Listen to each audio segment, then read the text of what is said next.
Hola, buenas tardes. Mi nombre es Juan Carlos Albert, soy el presidente de la Asociación Internacional Ramón Gómez de la Serna. Bienvenidos todos los que estáis hoy, miércoles 23 de octubre de 2024, y también bienvenidos los que nos veis desde YouTube, desde el canal que tiene la asociación en YouTube. Esta conferencia es la número 14, ya es la número 14 de las programadas por la AIR. Siempre son en abierto, van seguidas de un coloquio. Se realizan en Internet, en Zoom, y sobre la obra de Ramón Gómez de la Serna. Las conferencias luego las subimos al canal de YouTube y bueno, pues están en abierto para que todo el mundo pueda disfrutar de ellas. Aprovecho también para invitaros a ver la página nuestra, la página de la asociación, air-ramon.com. Ahí podéis ver nuestras actividades, lo que somos capaces de contar en torno a Ramón, y si queréis también podéis ver ahí las condiciones para asociaros, que son muy sencillas, y sería pues muy bueno que os asociarais. Ahora presento a nuestro conferenciante de hoy, a Martín Greco. Martín Greco nació en Buenos Aires, en Argentina. Es licenciado por la Universidad de Buenos Aires, doctor en literatura por la Universidad de Buenos Aires, es guionista de cine, es investigador y es profesor en la universidad. Aparte de todo esto, y por todo esto, ha estudiado y publicado libros sobre la vanguardia argentina. Por ejemplo, leo Alberto Hidalgo en la vanguardia argentina, con Carlos García, en colaboración con Carlos García. La ardiente aventura, cartas y documentos inéditos de Bar Méndez, el director de Martín Fierro, también con Carlos García. Ha estudiado a Oliverio Girondo, con libros como El periódico Martín Fierro de Oliverio Girondo o Membretes, aforismos y otros textos de Oliverio Girondo. Y por supuesto ha estudiado y publicado libros sobre Ramón Gómez de la Serna. Habla Ramón, entrevistas a Ramón Gómez de la Serna en 1921-1962 con Juan Carlos Albert, Escribidores y náufragos, correspondencia a Gómez de la Serna, Guillermo de Torre, de nuevo con Carlos García, y La penosa manía de escribir, Ramón Gómez de la Serna, en la revista Saber Vivir. Importantísimo también, forma parte del Consejo de Dirección del Archivo Histórico de Revistas Argentinas, ahira.com.ar, portal que les recomiendo visitar porque tiene una información exhaustiva y con información de todo tipo, con estudios sobre las revistas históricas argentinas. El título de su conferencia es El óptico prodigioso, peripecias cubistas de Ramón Gómez de la Serna y Diego Rivera. Nada más, bienvenido Martín, muchísimas gracias por estar aquí con la conferencia, bienvenido a la AIR y cuando tú quieras puedes empezar. Bueno, Juan Carlos, muchas gracias a vos y a toda la gente de la asociación por haberme invitado a esta fiesta ramoniana, que por cierto nos llega esta noticia triste que mencionabas antes, y quiero recordar que sin Gladys, que fue tan generosa conmigo, yo no hubiera podido avanzar tanto en los estudios sobre Ramón, así que quiero recordarla con mucho afecto porque realmente fue muy generosa conmigo. Bien. Con la indulgencia de ustedes, que saben mucho más que yo, voy a tratar de recorrer la historia y la estética de una de las imágenes más destacadas de Ramón Gómez de la Serna. El retrato cubista que Diego Rivera pintó en Madrid en 1915, y por cierto es un punto de convergencia de artes plásticas y literatura de España y América. ¿Se está viendo bien ahí la...? ¿Todo bien? Sí. Bueno. Según Juan Manuel Bonet, se trata de un cuadro fundacional por el contexto en que se produjo y se exhibió, estimulando la irrupción del arte moderno en su país. Vamos a ver aquí. Para situarnos en el contexto de producción de la obra, signado por la Primera Guerra Europea, no será inútil recordar brevemente a los dos protagonistas del cuadro, el retratador y el retratado. El primero, Diego Rivera, como sabemos, nació en 1886 en Guanajuato y murió en 1957 en Ciudad de México. Yo siempre creí en la leyenda postulada por él mismo en sus memorias, de que se llamaba Diego María Concepción Juan Nepomuceno Estanislao Rivera Barrientos Acosta y Rodríguez, algo interminable, exagerado como era todo en Rivera, y ahora me dio por ir a buscar su acta de bautismo y descubrí que allí figura simplemente como José Diego María. En 1915 firmaba sus cuadros como DMR. Sobre ello dirá Ramón, DMR, 3 letras con 3 dimensiones, dentro de las cuales la cuarta dimensión es él. 3 letras que son como una invocación. Aquí me voy a limitar al periodo de la carrera del pintor en que vivía en Europa, junto a su primera mujer, Angelina Belov, artista rusa, y adhirió a los principios del cubismo. Esto es entre fines de 1912 y mediados de 1917. Es una etapa breve, pero según la crítica especializada, constituyó un componente esencial de su evolución artística. El resultado no fue menor tampoco, porque suelen computarse unas 200 pinturas en este estilo. El otro protagonista, tan conocido por quienes están aquí, también reducía su largo nombre en la simple firma de Ramón. Recordemos las fechas. Ramón nació en 1988, 2 años después que Rivera, y murió en 1963, 6 años después que el pintor. Es decir, son de hecho contemporáneos. Y Rivera afirmó en sus memorias que Ramón fue el escritor más productivo que jamás había conocido.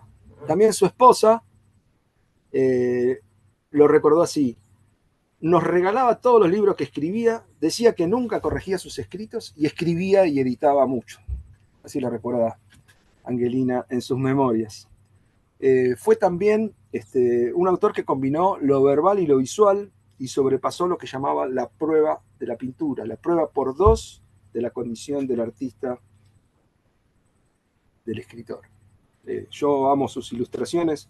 Hace un tiempito tuve que dar una charla justamente en el Malva. Tenía que presentarlo para quienes no lo conocían, así que si digo alguna cosa que ustedes ya saben muy bien, no se tengan indulgencia conmigo.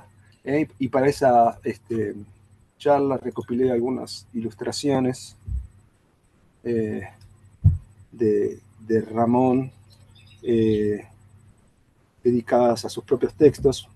Una de ellas justamente exalta la idea de lo nuevo en la literatura y en el arte, y las otras son observaciones de pequeños elementos de la vida cotidiana, como los circos, los sifones, las ventanas, las chimeneas.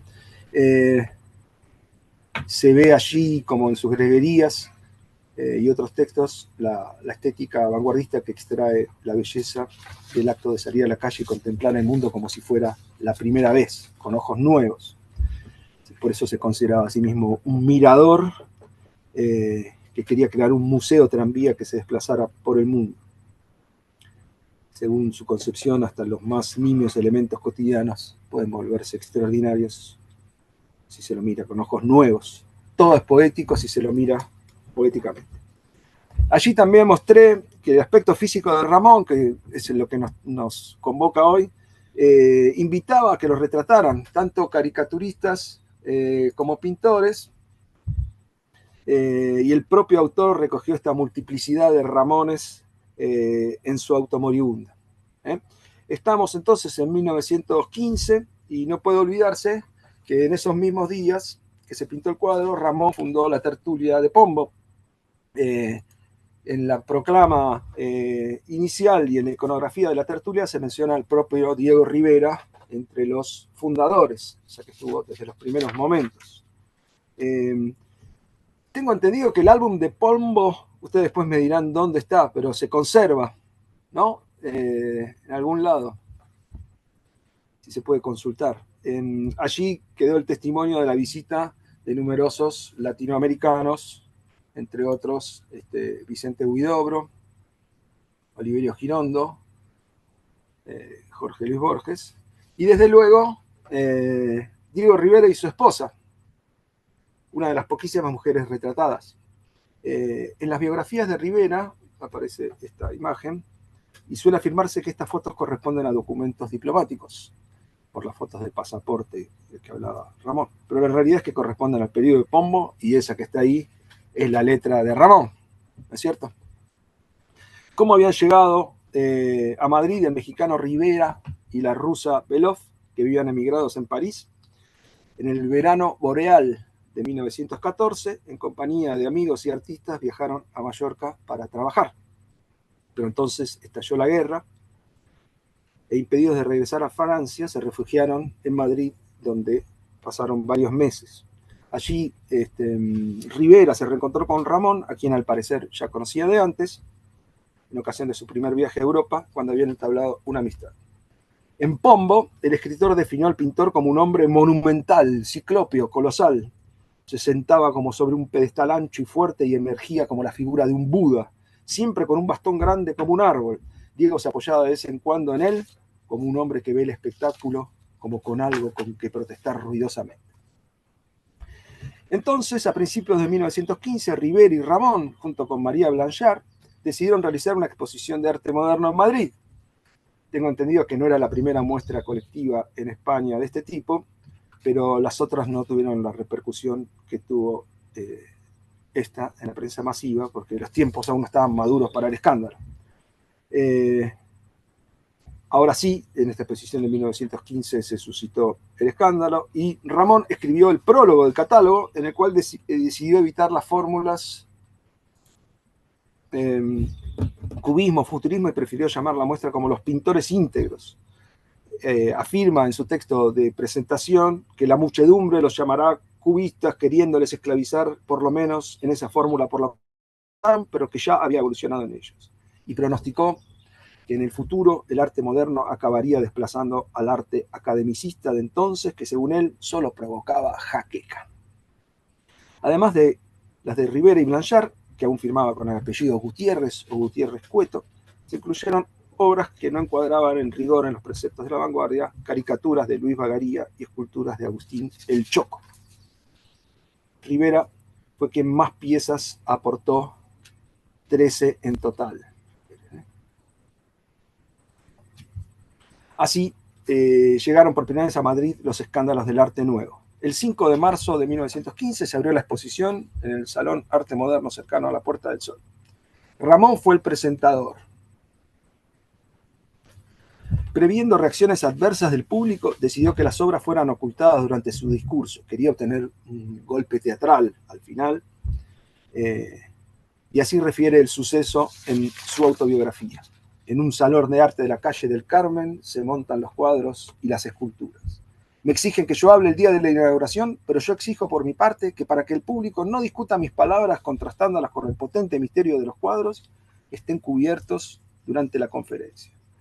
Así se hace. Y la concurrencia me escucha sin escándalo. Se quitan los paños que cubren los cuadros y las polémicas airadas comienzan, rogándole yo a Diego Rivera que no vuelva por el salón porque Diego quería usar contra los filisteos su gran bastón hecho con el tronco de árbol. Como hasta hoy no es mucho lo que se sabe de esta exposición, no va a ser ocioso reconstruir las circunstancias y dilucidar los hechos más allá de la leyenda.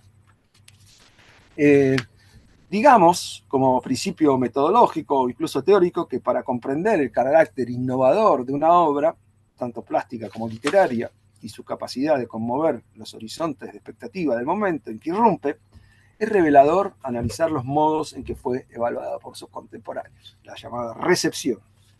Intentar comprender qué vio la gente que vio por primera vez cuadros como este.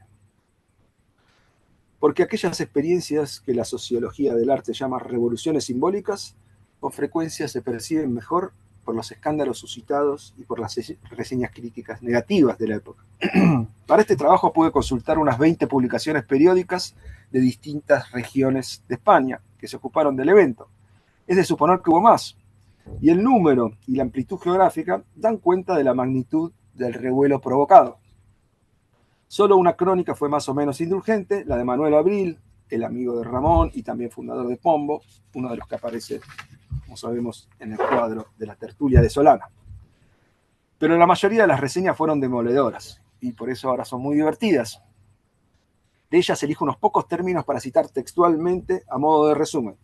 La muestra fue calificada como broma, camelo, charlatanería, locura, absurdo, extravagancia, majaderías, chafarrinadas, mamarrachadas, disparates, desvaríos, fantasías dislocadas, caprichos estéticos, zoología artística, manchas geométricas, petulantes inepcias plásticas y hasta defecaciones pictóricas.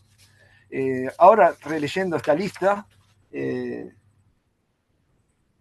inevitable ver que muchos de estos términos fueron usados por Ramón para sus títulos, ¿no? Como disparates y caprichos. Bueno, sobre la cuestión, hubo caricaturas satíricas que revelaban la incomprensión generalizada. Allí vemos exagerada la corpulencia de Diego Rivera. Visitar la exposición era considerado por los cronistas como una humorada, una pérdida de tiempo, una desgracia, algo anormal, algo raro que nos deja anonadados, estupefactos, con una interrogación anhelante en el espíritu y una leve sonrisa en los labios, de la que se sale con los nervios excitados. Todas estas son citas, y produce una sensación de derrumbamiento. Esta idea del derrumbamiento de las certezas es peculiarmente aceptada. El diario El Defensor de Córdoba sostuvo por su parte con desazón. Jamás pudo ocurrírsenos pensar en que había de sobrevenir un tiempo en el cual viéramos tamaña necedad y tan desatinada audacia. No es de extrañar, pues, que las obras hayan sido menospreciadas como si fueran desechos. El diario El Noroeste de La Coruña, por ejemplo, afirmó lo siguiente: algo parecido se podría hacer esparciendo en el suelo las tripas de un caballo y arrojando encima los cubos de un rompecabezas, bola de surcir y punta de cigarros de arreal. Bien, en este punto voy a hacer un breve apartado local, una digresión para comparar estas reacciones con otras muy semejantes que se produjeron más tardíamente, pero unos pocos años después, con la muestra de Emilio Petoruti en el Salón Whitcomb, en la primera exposición cubista de Buenos Aires, hace exactamente 100 años, en octubre de 1924, que desató un escándalo y logró irritar al honorable público. Está tronando el cielo aquí en Buenos Aires en este momento, se está por largar la lluvia. El estado de conservadurismo del campo cultural del periodo y su desconocimiento de las nuevas tendencias también quedan de manifiesto en las crónicas periodísticas del evento. Fíjense que pone un cerco sanitario de comillas para referirse al supuesto arte cubista. Este cronista dice: todos los fracasados del Salón Anual pueden ser con impunidad futuristas a la manera de Petoruti. Y como su colega de La Coruña compara, imagina que es muy fácil producir arte cubista, y dice: si nos pusiéramos a decir cómo se hace un arte cubista, escribiríamos: se toman 20 pomos de pintura, se los desparrama en una tela cualquiera, tratando de no mezclar mucho los tomos, y ya está. Luego se lleva eso a la carpintería de la esquina, se manda a hacer una chapita de bronce que diga embrujado o casamiento de Chichilo, y ahora sí que está. O también se ve en las caricaturas satíricas, como la de Páginas de Columba, donde se leía que los cuadros cubistas sirven para matar el tiempo, pueden colgarse en cualquier orientación o ser pintados por ciegos. No resisto la tentación de hacer una digresión de la digresión y recordar que de esta revista, donde están esas caricaturas, Páginas de Columba, llegaría a ser un colaborador asiduo Gómez de la Serna en los primeros años de su vida en Buenos Aires, con una extraordinaria serie de textos ilustrados por él mismo, titulada Aquí, la mayoría de los cuales aún deben ser rescatadas. O sea, son una maravilla las colaboraciones de Ramón en páginas de columna. Bien. Volvamos a Madrid y a 1915. Se terminó la digresión y la digresión de la digresión. Gracias al escándalo, los cubistas alcanzaron una difusión inesperada durante los 10 días que duró la muestra. Uno de los críticos más ásperos de la estética cubista, José Francés, debió reconocer en el mundo gráfico que la exposición está obteniendo un gran éxito de entrada, porque la gente acude en multitud, y refirió la reacción del público. Dice: una vez dentro, es curioso espectáculo ver las caras estupefactas, asustadas o francamente hinchadas de risa. Cuando salen se restriegan los ojos, respiran fuerte y miran a los transeúntes pacíficos como si hubieran despertado de una pesadilla. Días más tarde, el mismo autor volvió a referirse al éxito enorme, asombroso, sin precedentes de la muestra y reveló con amargura: hubo que llamar parejas de guardias de orden público, no para adentro, como supondrá algún desgraciado que todavía cree en la belleza sin cubos ni futurismos, sino para afuera, para contener al público que se disputaba la entrada al saloncito. Ello demostraba para él una vez más, literalmente, la cretinidad del público español. Es decir, él no era cretino porque rechazaba el cubismo, eran cretinas las personas que se amontonaban por la curiosidad morbosa de ver el cubismo como si fuera una monstruosidad de fe. Veamos solo una crónica, la de la revista Nuevo Mundo, firmada por el escritor Jesús Gabaldón. Se titulaba significativamente Un arte cobarde. Y allí se afirma, como ven, en Madrid se ha inaugurado una exposición de arte cubista, es la última novedad que nos llega del extranjero, un poco retrasada como el tango argentino. El tango era la época del triunfo internacional del tango como baile pecaminoso. Ya tenemos cubismo y del más definitivo y característico. Para el espectador de buena fe y de normal retina que no sabe de tecnicismos, los cuadros cubistas están pintados en un idioma extraño. Para el que sepa de pintura, el cubismo comienza por producir risa, la risa se convierte luego en misericordia, y la misericordia, al saber que los cubistas, estos que exponen hoy, no son indocumentados, se torna en indignación. Este es, dicho en palabras profanas, el cubismo. Me gustaría subrayar esta parte. Arte de orates o de exhibicionistas. Jaula donde hacen muecas unos pobres maníacos o pedestal desde el que pueden descollar los que a tono con el resto de los artistas nunca sobresaldrían del nivel igualitario y mediocre. Para Gabaldón es una ráfaga de vanidad que ya pasará. Estamos convencidos, dice, de la precaria existencia que ha de arrastrar el cubismo hasta que se pierda para siempre, como todas las locuras que forjaron y forjarán la inquietud, al esnovismo y la vanidad. Ya ven que esta violenta crónica se proponía refutar la afirmación de Ramón en el catálogo acerca de la perdurabilidad de las obras producidas según la estética cubista, pero reconocía con inexplicable acierto el surgimiento de un idioma nuevo, el lenguaje de la vanguardia, que poca gente estaba dispuesta a tratar de entender. Hay que admitir ahora, 100 años después, que es fácil burlarse de los obtusos, porque ya sabemos quiénes triunfaron. Pensemos si hoy, ante las nuevas corrientes contemporáneas, no somos obtusos, o al revés, para evitarlo demasiado indulgente. Quién sabe qué perdurará dentro de un siglo. En la exposición, esperen, de los pintores íntegros, según Juan Manuel Bonet, estuvo expuesto un pequeño cuadro de homenaje a Ramón, de Rivera, ¿no? Titulado El Rastro. Es complementario del retrato, hasta el punto de que parece un detalle de él. Es un bodegón que muestra portadas de libros de Ramón y unas llaves. En los dos cuadros aparecen libros. El Rastro había aparecido un año antes, en 1914, y en los dos cuadros Rivera lo muestra con, les imagina tapas diferentes a la original. En el otro está el libro mudo, que es reproducido según su portada original, y las greguerías aparecen como si fueran un volumen, aunque todavía no habían aparecido como... Perdóname que tengo que cerrar la ventana porque se viene el cielo.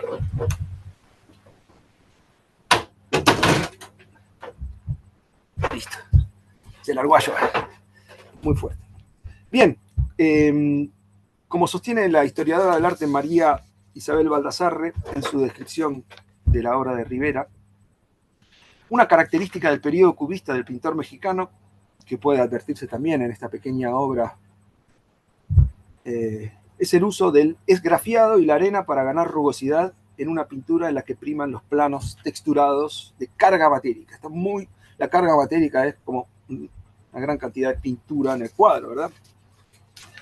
No he visto reproducciones de este cuadro en el periodismo de la época, así que no está confirmado que haya estado en la exposición. Por cierto, hay pocos testimonios gráficos de prensa sobre la muestra. Hay 2 fotografías muy similares, una de ellas atribuida a Alfonso. Pero gracias a este exiguo testimonio podemos reconocer algunos de los óleos expuestos por Diego Rivera. Muestra representativa de su trabajo en esa época, donde aparecen al menos 3 de las 13 obras mencionadas en el catálogo. Tengo que confesar que esta investigación la hice el año pasado, hice un ejercicio de reconstrucción de los cuadros que están ahí, sin saber que algunas de esas piezas ya habían sido rastreadas por Isabel García, en Orígenes de las Vanguardias Artísticas en Madrid, que conocí literalmente ayer, buscando el material. Así que veamos lo que yo pude reconstruir de esta exposición de Rivera. En las notas periodísticas se destaca la foto, un cuadro de, como ven aquí en el centro, de María Blanchard, ahora conocido como Desnudo femenino de pie, pero entonces era un tríptico, como se ve aquí en la foto periodística, llamado Madrid, que resultó extremadamente escandaloso y fue uno de los principales motivos por los que la exposición de los íntegros provocó escándalo. Una de las reseñas lo califica de repugnante al cuadro ese de María Blanchard.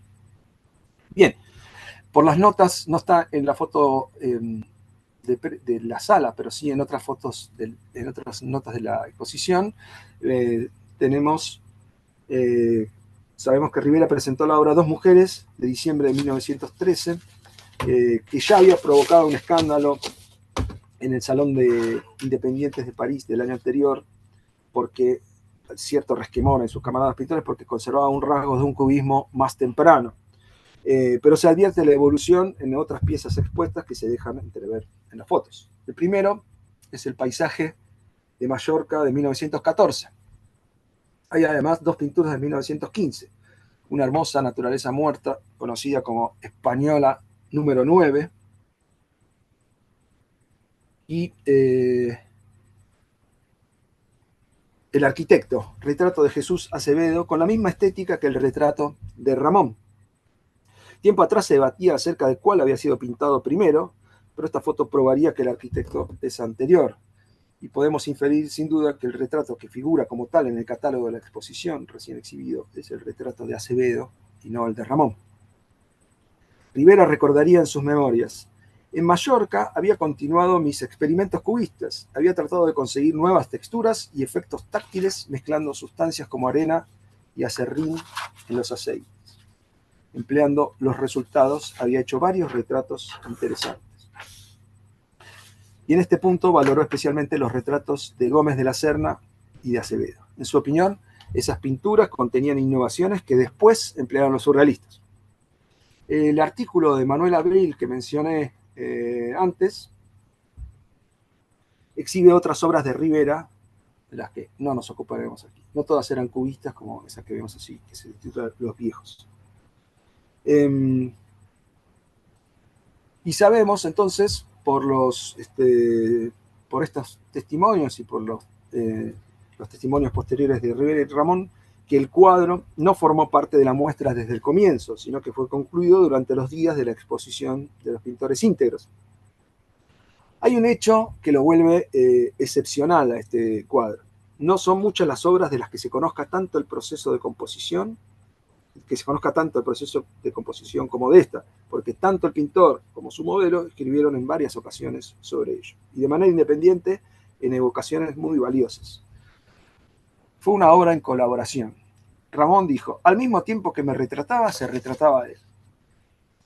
Y al respecto dijo el pintor mexicano: pintamos Ramón y yo su retrato. Y digo los dos porque no puse a Ramón en calidad de momia viva, sino que mientras él trabajaba, yo trabajaba también, siguiendo su vivir, tratando de traducirlo en movimiento de color y forma.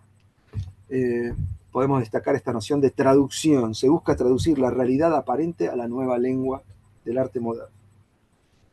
También Gómez de la Serna se refirió en varias ocasiones al singular momento de la creación compartida. Yo escribí una novela mientras me retrataba, fumé, me eché hacia adelante, me eché hacia atrás, me fui un rato de paseo y siempre el gran pintor pintaba a mi parecido. Tanto que cuando volvió del paseo, y no es broma, me parecía mucho más que antes de salir. El pintor tampoco se estaba inmóvil. A veces pintaba de espaldas a mí y sin darme importancia, miraba con más interés que al modelo el paisaje del balcón o leía un libro como si copiase párrafos de sus páginas con colores de su paleta. En esta evocación se destacan el modelo que escribe y el pintor que lee, así como el pintor que acude al estudio de su retratado para captarlo en su ambiente, al revés de lo que sucedía habitualmente, en que el retratado debía alejarse de su contexto para mostrarse en el taller del artista. Rivera, además, fíjense, puede hasta pintar de espaldas a su modelo. El arte nuevo supera los estrechos postulados del naturalismo. No solo es una traducción, sino también una burla de la realidad visible, dice Ramón. Ramón por eso llama a Rivera el óptico prodigioso, expresión que tomamos como título para esta charla. Dice, todo lo que colinde con la fotografía es repugnante, porque la fotografía es un ojo prehistórico. El ojo debe ser pensante. Estas son las paradojas del arte burlándose de la propia realidad.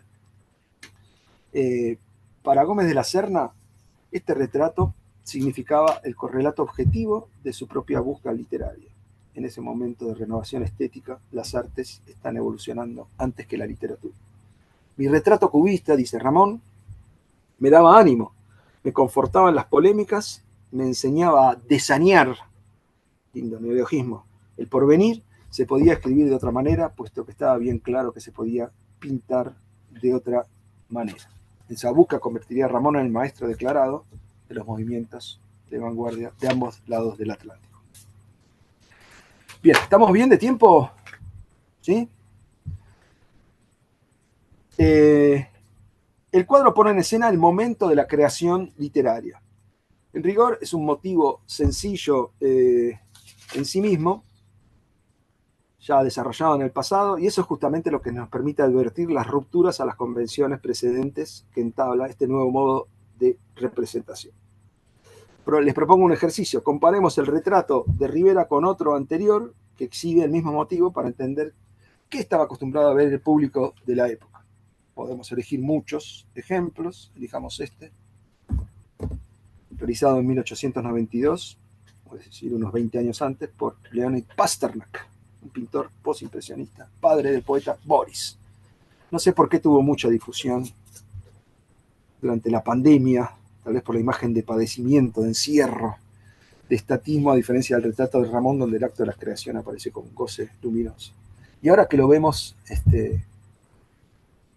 con las últimas novedades, parece una imagen creada por inteligencia artificial, el de Pasternak. Bueno, en ambos casos aparentemente vemos lo mismo. Un escritor a la mesa que tiene ante sí los enseres de su tarea, la hoja en blanco y la pluma, además de los elementos para fumar, y está rodeado de libros y objetos personales que decoran el estudio.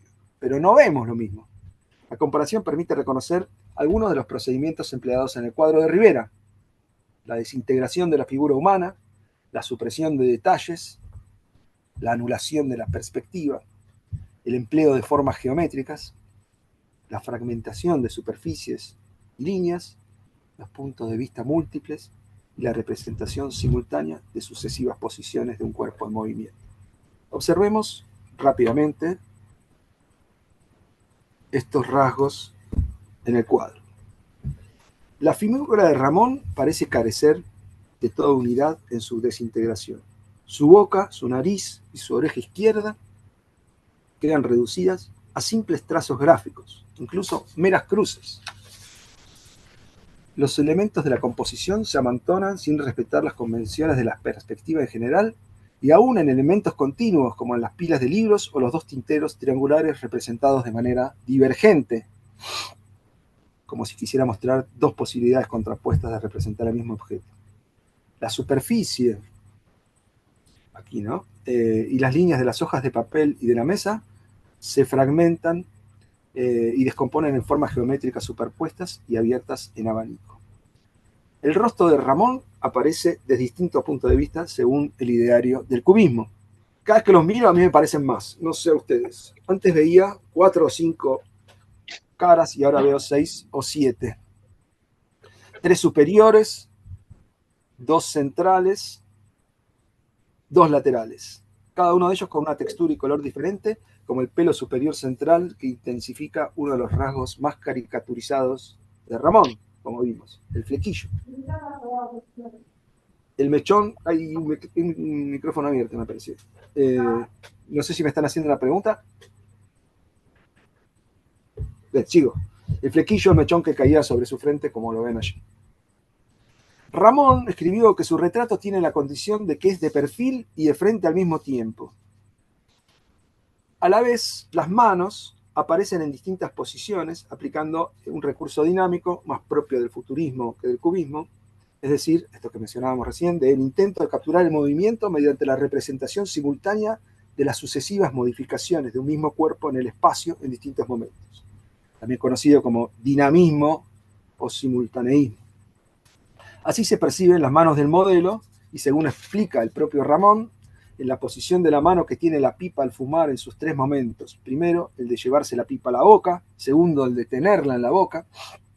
Y tercero, el de reposar la pipa en el cuenco de las manos. Los 3 instantáneos, seguidos, casi simultáneos. Esto también lo vemos en las distintas posiciones de la mano derecha que escribe. Por eso agrega Ramón que Rivera se daba cuenta de que el arte de pintar es un acto de movimiento. Y añade, en el retrato de Diego estoy rotativo. Agreguemos que el cuadro tiene otra dimensión temporal aún más amplia al presentar todo el proceso de escritura de Ramón, desde las obras en curso de producción a las obras ya terminadas. Otro rasgo notable de este retrato es la heterogeneidad de técnicas empleadas en la composición, vinculado a la estética cubista del collage. Por ejemplo, las telas y las maderas de los laterales y los fondos, la figuración más tradicional de la cabeza femenina, la representación casi hiperrealista de la pistola sobre la mesa y la ventana que se abre una noche delineada con simplicidad como una representación infantil, o los dibujos del propio Ramón. Después ustedes me dirán, yo no sé cuándo empezó a publicar Ramón con sus propias ilustraciones. Estas que vemos aquí provienen del texto Las Dramáticas Chimeneas, que es una de las joyerías de 1926, pero a su vez el texto ya había aparecido sin ilustrar en la edición de 1917 de Las Greguerías. No sé si en la prensa lo había publicado con estas ilustraciones que tienen bien el estilo de lo que se ve en la ventana de Rivera. También el color es empleado expresivamente y hay un amplio rango cromático que Gómez de la Serna explica así. La pesadez de una parte de mi cuerpo necesitó un color más oscuro y con cierta espesura, así como la levitación de la otra parte es difuminación y color vivo, más vivo de lo que en apariencia es. Los colores no son mezclas estúpidas y naturalistas, dijo. Así vemos, el lado izquierdo y el lado derecho en apariencia se separan y se reúnen. Están en 2 dimensiones a la vez convergentes y divergentes en una unión casi alucinatoria de lo diurno y lo nocturno, de lo material y lo inmaterial, como se ve en la corbata y la camisa o en otros elementos antes mencionados como las orejas y los tinteros. Del mismo modo que ocurre en una imagen de la poesía de vanguardia o en una greguería de Ramón, de la unión de 2 elementos disímiles nace un tercer significado nuevo. En este sentido, quizás el aspecto más estremecedor del cuadro de Rivera es la mirada del retratado, con un ojo cerrado y un ojo abierto, símbolo de la actitud del escritor de vanguardia de los 2 momentos de toda producción estética. Un ojo pensante que expone 2 momentos, el deslumbramiento y la comprensión. Dijo Ramón. En el ojo redondo está sintetizado el momento de deslumbramiento y en el ojo entornado y largo el momento de comprensión. Un ojo apaisado, entornado, rasgado, ojo con el que nivelo, como en un nivel de agua, lo que el otro ve con locura, con deslumbramiento y embriaguez. También Jules Renard, un escritor muy cercano a Ramón, que se considera un cazador de imágenes, decía que había dos momentos, que era la recolección y el disciplinamiento. Coleccionar y disciplinar las imágenes.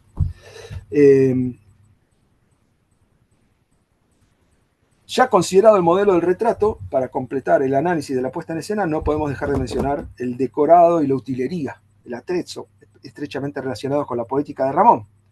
Sabemos que a lo largo de toda su vida convirtió los sucesivos despachos de trabajo en gabinetes de curiosidades donde coleccionaba los objetos más dispares. Eso que Lorien postuló con acierto como espacios de creación, los despachos.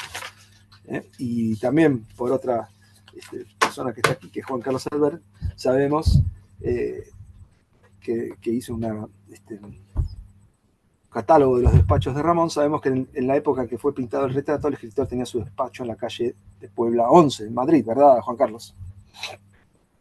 Allí, entre bolas de cristal, pisapapeles, jarrones, armas, muñecas de cera, faroles callejeros, chimeneas, ídolos africanos, estaba desde luego el retrato de Rivera. Sabemos cómo era el despacho entonces con bastante certeza, porque precisamente pocos meses después Ramón sería entrevistado por el periodista Santiago Vinardel para La Tribuna en abril de 1916.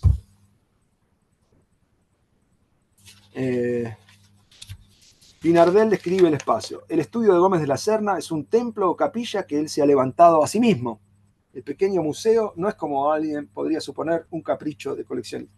Cada objeto tiene su sentido íntimo y se relaciona con el mundo exterior, de tal manera que es un mundo en miniatura. El periodista enumera las obras colgadas de las paredes. Hay bellos grabados, azulejos levantinos, cuadros y caricaturas, y el fruto exquisito de la austera locura de un cubista. Es decir, con esta maravillosa expresión, casi un oxímoron, que define el cubismo como austera locura, refiere que el cuadro de Rivera estaba en el estudio como una suerte de puesta en abismo, tal como puede verse en la foto de la entrevista.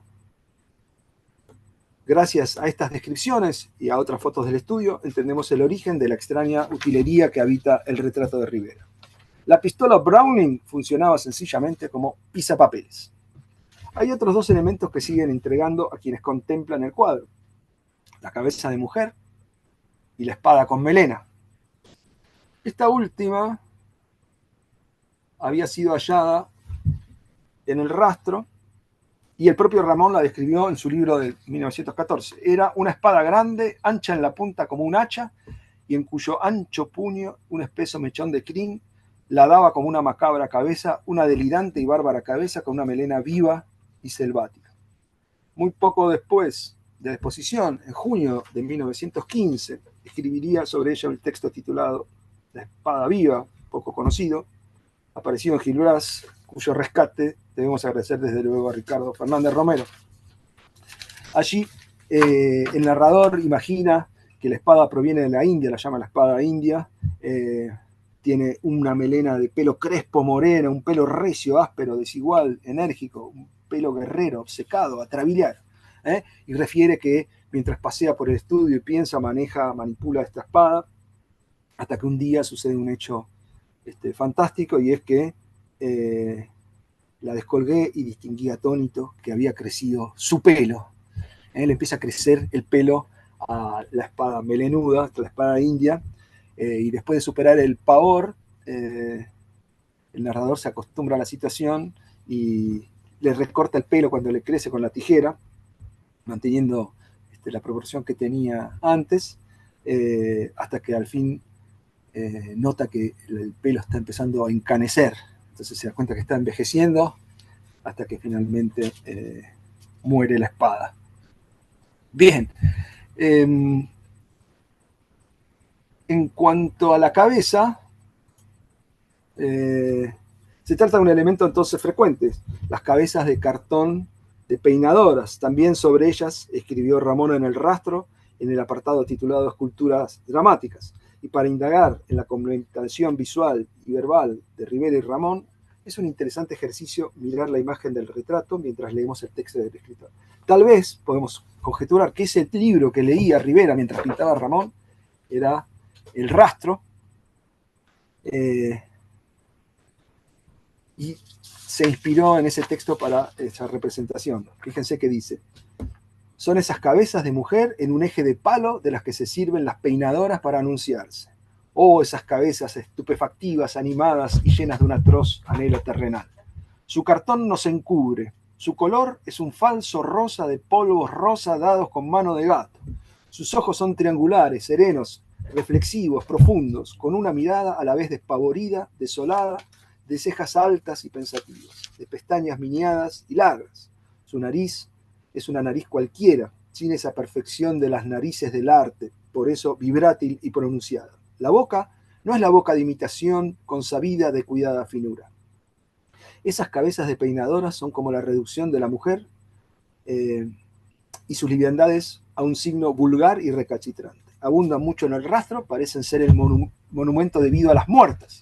Cuando he pensado en las cabezas cortadas en la guillotina, las he visto así, iguales que estas y mirando a los jueces. En el despacho de Ramón había otras cabezas de mujer.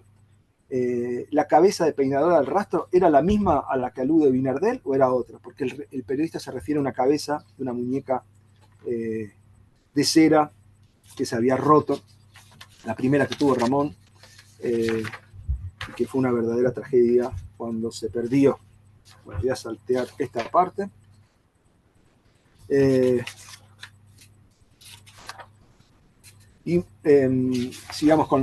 Terminemos con la historia del cuadro. Una vez terminado, el retrato fue exhibido en la vidriera de la misma sala de exposiciones de Madrid. Este acto implicaba en cierto modo llevar la vanguardia de la calle y hacer avanzar aún más allá las líneas en las disputas estéticas. Y hacer avanzar aún más allá las líneas en las disputas estéticas, sin duda en busca de un escándalo mayor. Ramón relató en su autobiografía que al segundo día se recibe una comunicación de la policía mandando que se retire el cuadro por cómo está provocando un escándalo público constante. Rivera, con su tono siempre hiperbólico, también evocó el episodio años después. Se los leo completo. De acuerdo con su versión, puede verse a la policía montada alejando a caballazos a la gente que obstruía materialmente la calle ante el escaparate que contenía el retrato de Ramón, a la gente protestando y chillando, y finalmente el gobernador ordenando que se retirase el cuadro del escaparate por constituir una incitación al crimen, pues se apercibían en él una pistola automática de repetición y una cabeza de mujer cortada por una espada. Concluye Rivera. Tenía la apariencia de un demonio anárquico que incitaba al crimen y a la sublevación. En esta satánica figura todos reconocían los rasgos de Gómez de la Serna, famoso por su oposición a todo principio convencional, religioso, moral y político. El retrato de Gómez de la Serna capturaba el espíritu de violenta desintegración. De haber ocurrido lo que dice Rivera, tal vez sin duda exagerando, de los caballos apartando a la multitud, suponemos que debería haber habido algún eco en la prensa periódica y solo encontramos esa mención de la intervención de una pareja de policías para ordenar a la multitud de curiosos. Así que parece más una recreación de Rivera que una evocación real. Bueno, la historia del cuadro no termina en ese escándalo callejero. Ese mismo año, 1915, Rivera regresó a París, le dejó el retrato a Ramón, quien, como vimos, lo colgó en su estudio en medio de los mismos objetos y libros que aparecen en ella, y las figuras se triplican cuando el retrato y el retratado se abisman en un espejo, en un vértigo barroco que postula Ramón. Durante años había tenido ese retrato frente a mí, y cuando se encontraban su imagen y la mía de refilón en un espejo de mi cuarto, me sorprendía un parecido mayor que el mío asomado detrás de mí. Es una imagen muy interesante. Rivera por fin regresó a México sin pasar por Madrid y ya nunca volvería a encontrarse personalmente con su amigo Ramón. A lo largo del tiempo, Gómez de la Serna escribió numerosos artículos sobre Diego Rivera y su retrato. Por ejemplo, uno muy pocos meses después de la exposición de los pintores íntegros, se llama Diego María Rivera el Integérrimo, que vi gracias a Juan Carlos y Ricardo. Luego escribió sobre su retrato en La Esfera. Con todos ellos compuso uno de los capítulos del volumen Ismos. Al de Rivera lo tituló justamente Riverismo, con esa tendencia de Ramón a personalizar los movimientos de vanguardia. Y lo exaltó al punto de colocarlo en la portada del libro. Una nueva guerra. Y también ese mismo año lo publicó el ensayo de Ismos en la revista Sur de Buenos Aires, a la cual visitó en su primer viaje a Argentina. Una nueva guerra y un nuevo exilio intervinieron en la historia del cuadro. Como sabemos, en 1936, ante el advenimiento de la guerra civil, Ramón se fue de Madrid abandonando la mayoría de sus pertenencias, entre ellas la pintura de Rivera, que dejó al cuidado de su camarada de Pombo, Salvador Bartolozzi, pero Bartolozzi también tuvo que dejar España de un día para el otro.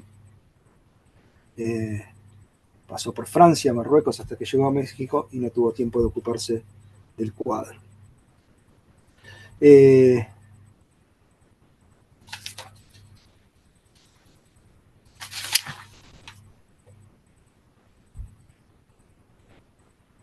El cuadro, por esas curiosidades, veleidades del destino,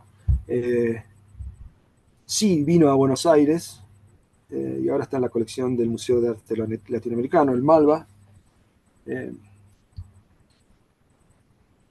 Llegó tarde para encontrarse con Ramón, pero está aquí, y allí, bajo su mirada atenta, hicimos las segundas jornadas internacionales sobre Gómez de la Serna hace ya bastantes años. Bueno, Ramón, que buscó hospitalidad en Argentina, no regresaría a su país natal más que por unos pocos meses. Ya había visitado en 2 ocasiones nuestro país, en 1931 y 1933, cuando fue recibido triunfalmente y brindó una recordada serie de conferencias. Aquí conoció a la escritora Luisa Sofovich, con quien se unió para el resto de su vida, y también fue admirado y elogiado por figuras como Girondo, Macedonio Fernández, Victorio Campo, Borges, Marechal, Guiraldes y muchas más, vinculadas a los movimientos y publicaciones de vanguardia donde llegó a colaborar. Pero cuando llegó a mediados de la década del 30, después de la guerra civil, los tiempos ya no eran los mismos. Con el ascenso de los totalitarismos, los debates culturales se desplazaron de lo estético a lo político, y Gómez de la Serna parecía un símbolo de los locos años 20 perteneciente al pasado. Encima ahora se venía a quedar aquí para siempre, por lo que ya no resultaba tan interesante. Ya saben, como dijo Borges, la más sincera de las pasiones argentinas es el esnovismo. Esta vez nadie recibió triunfalmente a Ramón, que fue prácticamente marginado, y para sobrevivir debía escribir como un galeote en la prensa local. Publicó en todos lados, en diarios como La Nación, El Mundo, La Razón, La Prensa, Clarín, en revistas como Caras y Caretas, Mundo Argentino, Pebete, Atlántida, El Hogar, Saber Vivir, y las mencionadas Sur, Páginas de Colombo. Escribía de noche, siempre había sido nocturno, pero se exacerbó su tendencia a la nocturnidad. Ya ven que en las tarjetas pedía que lo llamaran después de las 3 de la tarde. Tenía que entregar más de 20 artículos por mes, de allí su estremecedor lamento. El artículo es un bistec de escritor que se corta a él a sí mismo, carneando en su propia anatomía. El dibujante Alejandro Sirio lo retrató exprimiendo su cabeza para llenar el tintero con el que escribir en rollos gigantes de papel. Esa famosa ilustración, como ven, es bien temprana. Apareció como ilustración de uno de sus textos de La Nación en 1939. Durante años, desde su residencia en Buenos Aires, Gómez de la Serna buscó recobrar el retrato cubista mediante artículos y cartas enviados a todo el mundo. Sería en vano, nunca lo reencontraría y pasaría a llamarlo el retrato perdido. En un artículo publicado en la década del 50, del cual se conserva el manuscrito, que fue publicado de manera facsimilar hace unos años en Madrid, donde se ve el extraordinario método de trabajo de Ramón, que recortaba pedazos de obras ya hechas para rehacer nuevas obras. Y allí dice que pinté por mi parte, como pinta el escritor, la llegada de Rivera a mi despacho. Es decir, también sus retratos de Rivera eran pinturas. El texto corresponde a la revista Saber Vivir. Fíjense que al pie del grabado exigió que se pusiera retrato de Ramón Gómez de la Serna, pintado por Diego Rivera y desaparecido durante la Guerra Civil Española. Y en la publicación en Saber Vivir está con ese epígrafe, y Ramón recortaba esa página de la revista para enviarla como postal a todo el mundo, como una llamada para recuperar el retrato. En el artículo dice que el escritor no se acostumbra a vivir sin él. Mi vínculo con el retrato cubista existirá siempre. Ahora vivo dos vidas, una subterránea y otra sobre la superficie de la tierra. A veces me acuerdo de él y me pregunto, ¿dónde estará? No sé ya dónde estoy ni dónde está, y tengo ya un pedazo de mí que me falta como una mutilación. Este texto fue recogido en el volumen Nuevas Páginas de mi vida, ¿verdad? La historia del retrato tiene esta historia que abarca décadas, como vemos, tiene un rulo final, y es que entre las muchas cosas que escribió Gómez de la Serna, a lo largo de su vida se encuentran estas breves biografías poéticas y humorísticas que iba publicando en la prensa, y luego las compilaba en volúmenes y que llamaba Efigies, retratos contemporáneos, nuevos retratos contemporáneos, y por fin, en 1961, reunió todo ello en el libro Retratos Completos, y ahí sí fue a parar su escrito sobre Diego Rivera. Es decir, la historia sobre el retrato visual que Rivera le hizo a Ramón se cuenta en el retrato verbal que Ramón hizo de Rivera. No sé si tengo unos minutos para hacer, como conclusión, un modesto regalo relacionado con estas idas y vueltas entre lo visual y lo verbal, entre los retratos y los retratados.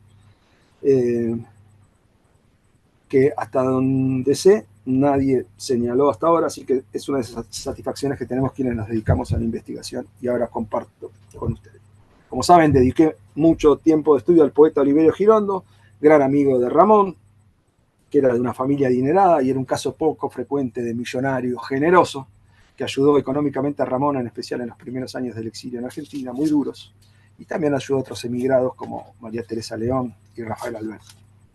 En agradecimiento, Ramón le dedicó a Girondo todas las ediciones de sus greguerías desde 1940 en adelante. Y escribió un retrato en la revista Sur donde declaraba: ante Oliverio Girondo comprendí todo lo que se engloba en la palabra amigazo. El retrato de Sur fue recogido en Retratos Contemporáneos de 1941. Y Girondo, a su vez, en agradecimiento por el retrato, le brindó a Ramón una deslumbrante cena íntima con unos pocos invitados especiales, entre ellos Macedonio Fernández, y diseñó un menú personalizado, ramoniano, donde retrató a su retratador. Y todo el menú, según la costumbre de vanguardia, está en la línea temática de las obras de Ramón: pejerrey enrollado en el rastro, pato a la naranja y otras greguerías, foie gras de senos, ensalada a la mujer de ámbar, queso caracho, torta al anardo, fruta de la quinta de Palmira, café pombo y cigarros del doctor Inverosímil. Esto fue el 30 de agosto de 1941. Bien, con esto concluyo, les agradezco la paciencia y quedo a disposición para sus preguntas, quejas, reproches. Muchas gracias.